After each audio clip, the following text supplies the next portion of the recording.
বছর চারেক আগে এক সাক্ষাৎকারে সাকিব বলেছিলেন কখনো প্যাসেঞ্জার হয়ে থাকতে চান না। মূলত বাংলাদেশ দলের ক্রিকেটেই সবসময় ড্রাইভিং সিটে বসে থাকার কথাই বলেছিলেন এই টাইগার অলরাউন্ডার। এমনকি সেই সাক্ষাৎকারে তিনি জানিয়েছিলেন যখন তার মনে হবে তিনি প্যাসেঞ্জার তখনই ছেড়ে দিবেন খেলা। বর্তমান পারফরম্যান্স বলছে শেষ একটা বছরের ড্রাইভার তো ননই, এক সময়ের বিশ্বসেরা অলরাউন্ডারকে প্রফিটেবল প্যাসেঞ্জার বলতেও আপত্তি থাকা লোকের অভাব নেই। অবসরের ঘোষণা দিয়ে সাকিব তাদের খুশি করলেন নাকি দুঃখী?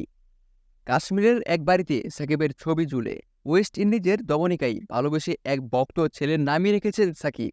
বিদেশি অনেকের কাছেই বাংলাদেশের অ্যাম্বাসেডর সাকিব আল হাসান। ভিনদেশের রাস্তায় হাঁটতে হাঁটতে হরহামেশাই প্রশ্নও আসে, ও তুমি সাকিবের দেশের মানুষ?